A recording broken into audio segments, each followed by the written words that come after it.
non pas développer encore des stratégies chez l'individu pour lutter contre la faim de manière permanente. Faire la psychoéducation aussi sur les transformations corporelles, rappeler aux parents que c'est normal que leur enfant en phase prépubertaire ou quand ils sont en train de grandir, ils prennent un peu plus de poids, que c'est pas obligé de les mettre directement dans des régimes, de les mettre dans des trucs qui vont les mettre dans des restrictions cognitives, et qui peut déclencher finalement soit de l'obésité, soit des comportements de binge eating disorder, ou alors des restrictions cognitives, et dans des situations un peu plus complexes, des cas de boulimie. Donc ça, c'est très important de travailler là-dessus. Voilà, qu'est-ce qu'on peut faire? Faire la psychoéducation sur le comportement alimentaire, la psychoéducation sur la transformation corporelle.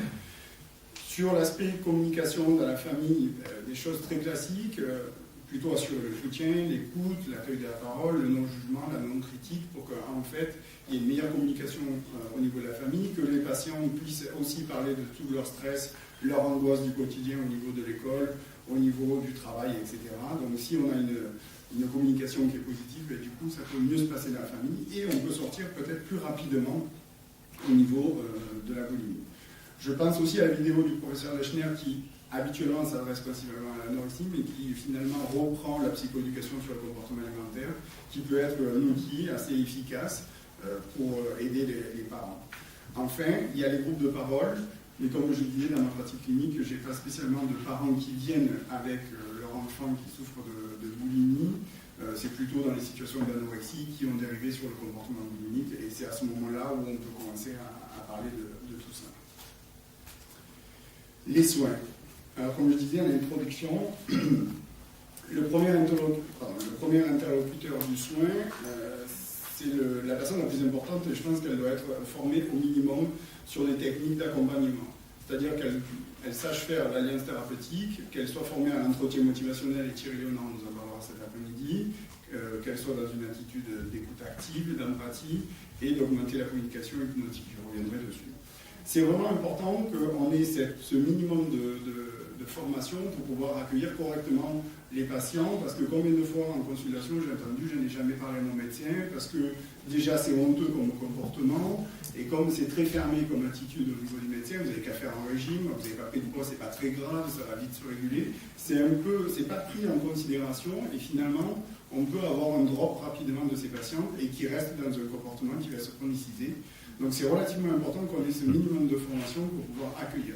Et le premier interlocuteur, il peut être très varié, il peut être le médecin généraliste. On a vu des plaintes tout à l'heure au niveau digestif, donc les gastro-entérologues là aussi peuvent être les premiers acteurs de soins, les psychologues, les diététiciens, nutritionnistes et autres professionnels de santé. Donc ce minimum doit être là, présent, pour pouvoir mieux dépister et amorcer plus rapidement le soin et l'intégrer forcément dans une équipe qui est pluridisciplinaire.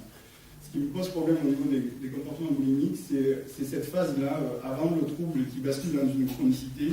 C'est plutôt ce comportement boulimique qui est dû principalement à ces crises de boulimie par émotion, qui bascule rapidement trop sur l'image corporelle, et c'est le régime qui prend toute la place, et la restriction cognitive qui prend toute la place, comparé à une crise de boulimie qui sont induites par la gestion des émotions. Je voulais parler de la communication hypnotique, mais je vais passer, elle est en anglais. Pour les professionnels, je vais la faire rapidement. Pour les professionnels, rapidement, c'est être en collaboration avec les parents, avec le patient, c'est utiliser les questions ouvertes, c'est d'être patient, c'est d'explorer les points de vue du patient et qu'est-ce qui l'inquiète au quotidien quand elle vient vous consulter, de montrer l'intérêt et de la compréhension vis-à-vis de sa problématique, et donc pas être finalement de l'autre côté où on est dans le jugement, où on démarre un débat, où on va critiquer sa problématique de poids, où on va mettre de suite le patient sur une balance qui va finalement réactiver tout le phénomène de peur, et déjà que tous les matins cette personne-là a une évaluation corporelle, ça ne fait que rajouter du stress. Donc vraiment être dans l'empathie et dans le minimum de travail de communication et le minimum de suivi d'accompagnement du patient, comme je vous disais, avec l'alliance thérapeutique, l'entretien motivationnel, l'empathie, l'écoute active. L'équipe de soins, forcément, sera pluridisciplinaire et dont les deux axes, comme je vais le montrer, sont plutôt nutritionnels et psychologiques. Le médecin somaticien, du coup, pourra avoir toute la surveillance sur les ionos et toutes les autres problématiques métaboliques et digestives.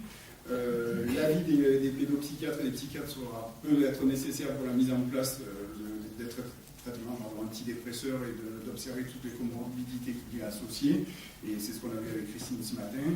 De préférence, après 2 personnes qui sont spécialisées dans le comportement alimentaire et dans les troubles du comportement alimentaire, le psychologue et le diététicien ou le nutritionniste, qui permet en fait d'avancer beaucoup plus rapidement avec ces patients. Ça évite que ça fatigue. Après, il y a d'autres personnes qui peuvent être associées à la prise de soins, mais ça, c'est dans le traitement un peu plus prolongé. Au niveau des psychothérapies qui peuvent être utilisées, ben, forcément, il y a un GMD, comme je vous l'ai dit, puis ça tombe bien, c'est ce qui marche le mieux, c'est tout ce qui est TCC, thérapie cognitive et comportementale, la CBT qui est adaptée, et ça a été démontré par Fairbairn avec toutes ces analyses, comme quoi la TCC était l'outil qui était le plus efficace et le plus stable dans le temps, versus d'autres types de thérapies. CBT. Pardon ? Tu peux donner la signification de CBTE? Cognitive Behavioral Oui. TCC, c'est la version anglaise. Cognitivo-comportement. Voilà. C'est la TCC. Et la TCC se base sur ce modèle de transdiagnostic. On peut décliner au niveau de tout trouble alimentaire quasiment, y compris de l'obésité, à mon avis. Donc il y a cette surévaluation en fait de l'image corporelle et du poids de manière permanente avec une évaluation sur la balance ou alors le point de focalisation négatif dans le miroir, toujours en train de se regarder de manière, là je vois les points les plus négatifs, je ne commence jamais par les points positifs, qui fait que ça crée une charge entre guillemets émotionnelle et une projection sur l'ensemble de la journée des comportements alimentaires dans le but de prévenir cette prise de poids.